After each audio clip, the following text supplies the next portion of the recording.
Have you ever frozen up when a waiter suddenly walks over, hands you a menu, and asks what you want? Oh, absolutely. It is surprisingly stressful. Right. Your mind just goes completely blank. You are not alone at all. Welcome to another deep dive. Today, we are looking at a really interesting guide. It is called A Table for Two, Essential English for Dining Out. And, on the surface, it just looks like a simple English learning guide. It has two characters, Aman and Ria, and they are ordering food. Yeah, exactly. It teaches basic phrases. But our mission today is to dig deeper. We are going to unpack these very simple English phrases because they actually show us the hidden rules or like the invisible script of eating at a restaurant. It is a whole social dance. We do it all the time in our daily life, but we never really think about why we say what we say. Exactly. So for you listening, whether you are trying to learn better English or just want to understand human behavior, this is for you. Let's just jump right in. Let's do it. Okay, so think about this.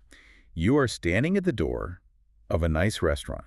The music is loud, people are laughing, waiters are running around. It feels like stepping into a different world, right? It really does. And then the host or the manager walks up to you.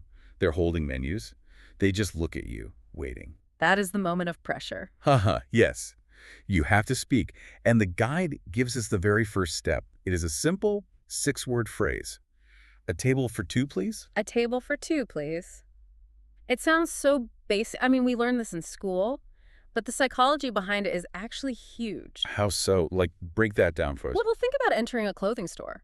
When you go into a shop, you don't have to talk to anyone. You can just walk in, look at some shirts, and walk out. Right, nobody cares. You're just a ghost browsing the racks. Exactly. But a restaurant is completely different. You cannot just walk in and sit down at an empty table. Oh, wow. Yeah, if you do that, people look at you like you are crazy. Right. Because you are breaking a social rule. The host standing at the front door is kind of like a border guard. A border guard. I love that comparison. Right. Like you need a passport to get in. Yes, and saying a table for two is showing your passport. You are claiming your space. You are telling them your intention. But wait, the guide says we must use the word please. A table for two, please. What if I just walk in and say, two people, give me a table? Well, then you sound very rude.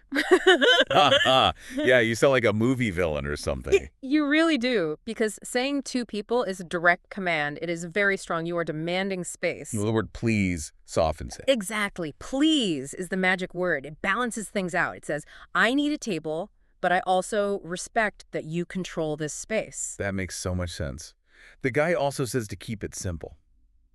And I think this is super important for anyone learning English. Oh, absolutely. Simple is always better. Because sometimes when we are nervous, we talk too much. Have you ever done that? Oh, all the time. I start explaining my whole life story to the waiter. Uh-huh. Yes. Like, hi, there are two of us, but my friend is parking the car and I am very hungry. Maybe we can sit near the window. And the host is just staring at you, completely confused. Right. Because the restaurant is so busy, the host's brain is like a computer. They just need the basic data. Yes. Number of people. That is it. A table for two, please. It is clear, it is confident, and it causes zero confusion. Okay, so we pass the border guard. We are inside. We sit down at the table. We survive. Step one. Hooray! But now the real challenge begins. The menu. The menu. It is a whole new landscape to navigate. And the guide, our source text, shows two very different ways to handle this next step. The first way is asking for the menu directly. Right. Aman and Ria use the phrases, can I see the menu, please? Or, could you please give us the menu? Could you please give us the menu? So here you are asking for information. You want the data so you can decide for yourself. Yes. You are taking control. You want to see all your options. But then the guide gives a second option. And this one is fascinating. Instead of asking for the menu, you ask the waiter for help. What do you recommend? Or, what is your special today? Yes, what do you recommend? That is such a huge shift. You are giving the power to a total stranger. You really are. You are saying, I trust you to choose my food. Well, wait, let me push back on this a little bit. Is that actually a good idea? I mean, I have heard stories. Uh-oh. What kind of stories? You know, the restaurant rumors, like maybe the special today is just the chicken that will go bad tomorrow if they don't sell it today. Uh-huh. Yes, the mystery chicken. That is a very real fear. Right. So when you ask, what do you recommend? Aren't you taking a big risk? The waiter wants to make money for the restaurant, not give you the best meal. That is true. It is a risk. But there is a very deep psychological reason why we still do it. Have you ever heard of decision fatigue? Decision fatigue. Like getting tired from making choices. Exactly. Think about your normal day. From the minute you wake up, you make choices. What to wear, what to eat for breakfast, how to deal with your boss, driving in crazy traffic. Oh, yeah. By the evening, my brain is completely fried. I can't even decide what to watch on TV. Right. Your brain is exhausted. So imagine sitting down in a restaurant at 8 p.m. They hand you a menu. And sometimes, especially in Indian restaurants, the menu is basically a heavy book. Oh, my gosh, yes. Yeah. It has like 20 pages. North Indian, South Indian, Chinese, Italian, Mexican. It is huge. Exactly. Looking at 50 different paneer dishes is not fun anymore. It is a chore. It feels like homework. That is so true. I just want to eat. I don't want to study. So when you look at the waiter and ask, what do you recommend? You are actually buying relief. Wow. Buying relief. I like that. You are giving the hard work to the waiter. You are saying, please, you make the decision. Let me just relax and enjoy my evening. That makes total sense. Yeah. You transform the waiter from just a guy carrying plates into like your personal food guide. Exactly. But let's say you do want to choose. You take the menu. This brings up the hardest part of the whole night. Choosing what to actually order. Yes. The guide highlights a really funny and relatable moment here. Aman asks Ria, do you decide quickly or take too long to order? And Ria says, I take time. And Aman says, same here. It is a universal struggle. Taking 20 minutes to order food. Why is it so hard? I think it is the paradox of choice. We think having more options is a good thing, right? Like more choices must mean we get exactly what we want. But it actually makes us freeze. Yes, because if you have two choices, say dal or chicken, it's easy. You pick one, you are happy. Right. But if you have 50 choices on the menu, choosing the dal means you are saying no to 49 other dishes. And that causes anxiety. You are terrified of making the wrong choice. So this dining FOMO, the fear of missing out. You stare at the menu like it is a final exam. You are so scared of picking the wrong answer. Yes. Because you know what happens? You order your food, your friend orders something else, the food arrives on the table. Oh, I know where this is going. You look at your friend's plate. It is a beautiful sizzling brownie with ice cream, smoke everywhere, and you look at your plate. And it is just a plain bowl of soup. And you instantly regret everything. It is the worst feeling. So we take forever to order because we want to be 100% sure. But eventually you have to choose. And the language changes here. The guide points this out. Right. Before, we were asking questions. Can I see? What do you recommend? But when you finally decide, you make a strong statement. You say, I would like to order, or I'll have, or can we get? I'll have the butter chicken. It Yeah. feels very final. It is. It is a declaration. You are claiming that dish. You are saying, this is mine now. You have signed the contract for the meal. But wait, just because you say I'll have the butter chicken doesn't mean you want it exactly the way the chef makes it. Ah, yes. Now we enter the era of customization. Customization. Changing the order to fit what you want. This is huge in the guide. It really is. The guide gives some very important phrases for this. Make it less spicy. No onions, please.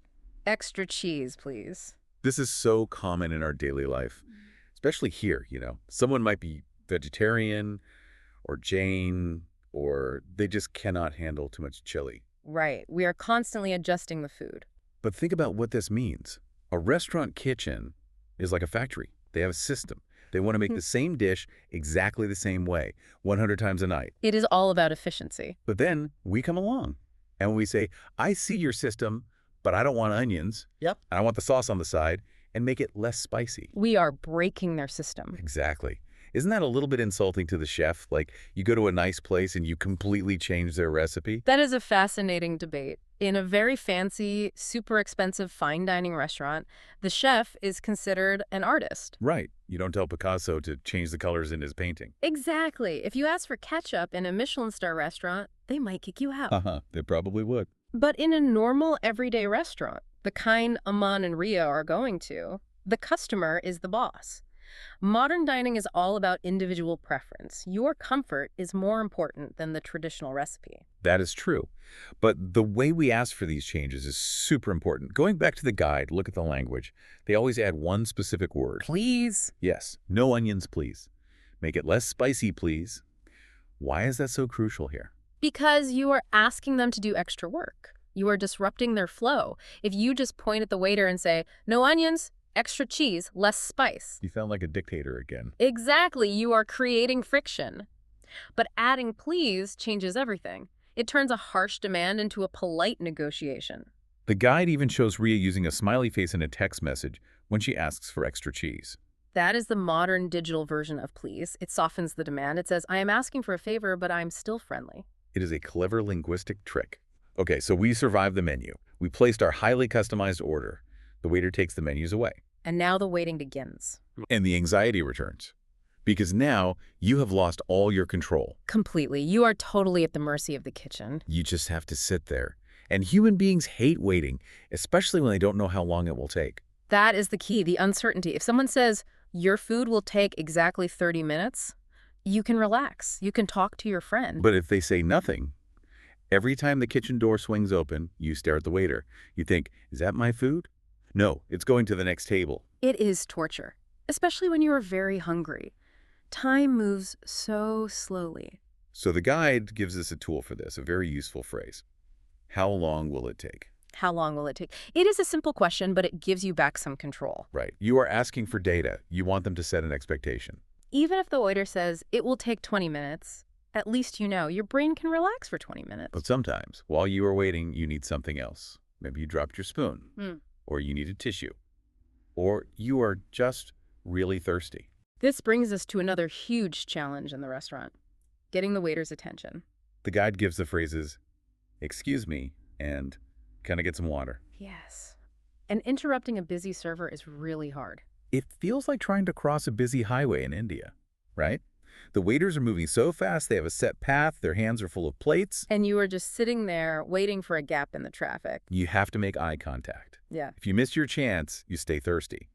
But if you jump in too aggressively, it is super awkward. And this is where tone of voice is everything.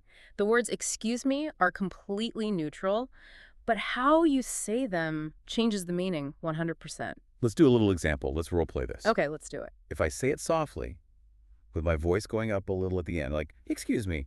That sounds polite. It sounds like a question. You are saying, I know you are busy, but can you help me when you have a second? Right, I am respecting their job. No. But what if I use a sharp, loud voice going down? Excuse me. Oh, wow. That is aggressive. That is you saying, stop what you are doing right now and look at me. I am the most important person here. It completely destroys the friendly vibe. It does. It becomes a master and servant dynamic. It is very rude. The guide puts an exclamation mark after, yeah, excuse me, which means you have to speak loud enough to be heard over the restaurant noise. But you have to be loud without being arrogant. It is a tightrope walk. You have to project your voice, but keep the polite tone. Okay, let's play a quick game. Just a rapid-fire, real-life situation. I will give you a restaurant problem. You tell me the exact phrase you use from the guide or from your own life. Oh, fun. Okay, I'm ready. Situation 1. The food is way too hot. You are sweating. You need to order another dish, but mild? What do you say? I say, excuse me, could you make the next one less spicy, please? Perfect. Yeah. Situation 2. You just finished your meal. The plates are empty. You want to go home, but the waiter is ignoring you. The hardest part. I try to make eye contact and I say, can I get the bill, please? And there it is. You naturally moved us to the final stage of the meal, the exit strategy. Yes, settling the score, paying the money. The guide gives 2 phrases for this. Can I get the bill, please? Or could you bring the check? Both mean the exact same thing. Bill is more common in British English and India, and check is American, but they both close the social contract. And this moment always feels a little weird, doesn't it? It does, because the illusion ends. An illusion? What do you mean? Well, for the last hour, the restaurant treated you like an honored guest. They poured your water, asked if you liked the food, smiled at you. It felt very warm and personal. Yeah, it feels like hospitality. But the second you ask for the bill, that warm feeling disappears. It becomes a business transaction. You are no longer a guest. You are a customer paying a debt. It is true. Suddenly we were talking about money and taxes and service charges. It is so awkward trying to give someone money after sharing a nice moment. Exactly. And that awkwardness is why the English language gives us little cushions to soften the blow. Linguistic cushions. I love that. Tell me more. Look at the words Aman and Ria use. They don't just say, bring the bill. They say, can I get and could you bring? They ask it as a question. Yes. In grammar, these are called modal verbs. But in real life, they are politeness strategies. Because honestly, it is not really a question. I ate the food, I have to pay. The waiter has to bring the bill. It is the law. Right. There is no option for them to say no, but if you just say, bring the bill, it sounds too cold. It exposes the reality of the business too much. So we use could you to pretend we are just asking for a small personal favor. Exactly. It protects the dignity of the waiter, and it protects you. It keeps the interaction feeling friendly and warm right until the end. We use grammar to hide the harsh reality of capitalism. That is actually mind-blowing. It is. Every step of this process, from claiming the table to asking for recommendations to customizing the food and finally paying the bill, it is all about managing human relationships. And that brings us to the final, and probably the most important, lesson from our source text today.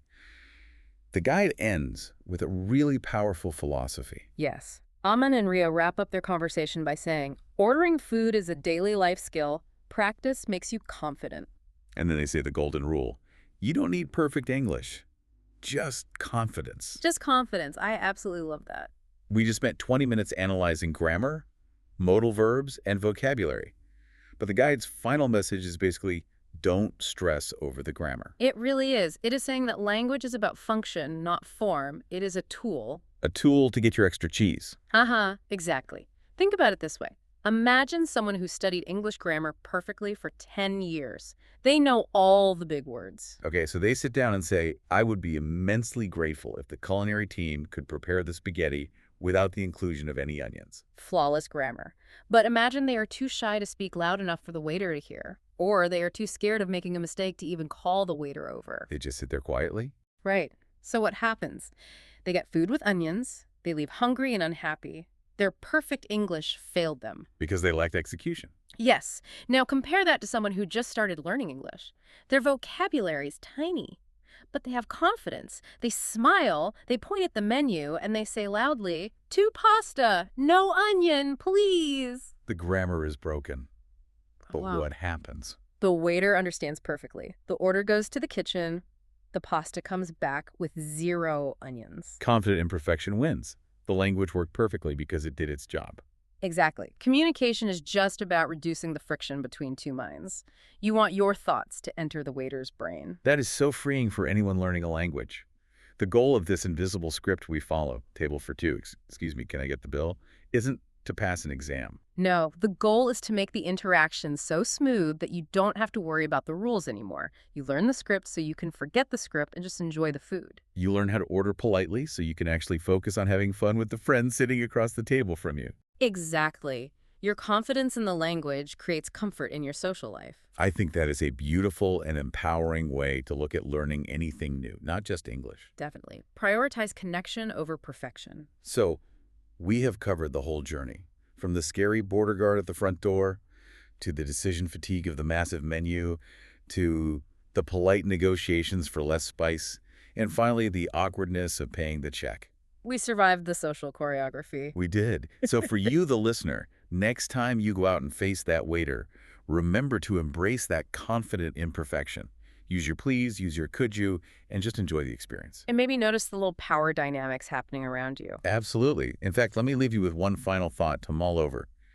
The next time you sit down at a nice restaurant and the waiter hands you that heavy menu, take a second and ask yourself, who really holds the power in this interaction? Oh, that is a good question. Is it you, the customer, who is paying the money and making all the customized demands?